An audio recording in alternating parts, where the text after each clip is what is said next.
સમાચારોમાં આગળ હવે આપણે વાત કરીએ આણંદની તો આણંદ કલેક્ટર કચેરીના રેકર્ડ શાખામાંથી ગુમ થયેલી ફાઇલના ગુનામાં આણંદની એલસીબી પોલીસે જમીન શાખાના સસ્પેન્ડેડ નાયબ મામલતદાર જેડી પટેલની ધરપકડ કરી અને રિમાન્ડ મેળવવાની તજવીજ હાથ ધરી છે. જણાવી દઈએ કે તત્કાલીન કલેક્ટર ડીએસ ગઢવીને હની ટ્રેપમાં ફસાવીને તેઓને બ્લેકમેલ કરી અને તેઓની પાસેથી વિવાદિત જે જમીનની ફાઇલો પર સહીઓ કરાવી અને મંજૂર કરાવતા હતા અને જે પૈકી એક વિવાદી જે જમીન હતી તે જમીનની ફાઇલ રેકર્ડ રૂમમાંથી ગુમ કરી દેવામાં આવી હતી.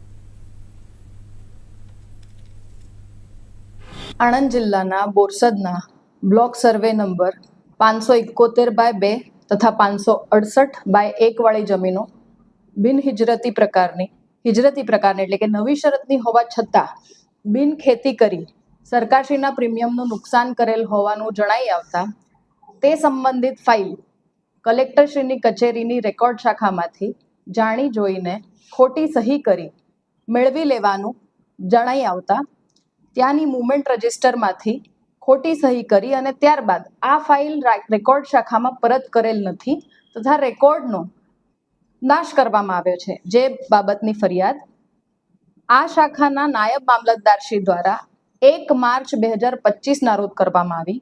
જે ફરિયાદ આણંદ ટાઉન પોલીસ સ્ટેશનમાં આઈપીસીની કલમ 409 તથા 201 મુજબ નોંધવામાં આવી. સરકારી કચેરીમાંથી કોઈ પણ મહત્વના પુરાવા ફાઇલ ને ગુમ કરવામાં આવે આ બાબતની ફરિયાદની ગંભીરતા જોતા આણંદ જિલ્લા પોલીસ વડા જસાણી સાહેબ દ્વારા આ ફરિયાદની તપાસ એલસીબી શાખાના પોલીસ ઇન્સ્પેક્ટર શ્રી HR બ્રહ્મભટ્ટને સોંપવામાં આવી. આ ગુનાની તપાસ દરમિયાન કલેક્ટરશ્રીની કચેરીમાં ફરજ બજાવતા સંલગ્ન વિભાગના કર્મચારીઓના નિવેદન લેવામાં આવ્યા તથા જરૂરી રેકોર્ડ કબજે કરવામાં આવ્યા. જે તપાસ દરમિયાન આ ફાઇલ જે તે વખતે કલેક્ટરશ્રીની કચેરીમાં ફરજ બજાવતા નાયબ મામલતદાર જેડી પટેલ નાઓએ મંગાવેલ હોવાનું જણાઈ આવતા ગઈકાલે સાંજે તેઓની ધરપકડ કરવામાં આવી છે તથા આજ રોજ નામદાર કોર્ટમાં તેઓને રજૂ કરી રિમાન્ડની પ્રક્રિયા હાથ ધરવામાં આવી છે.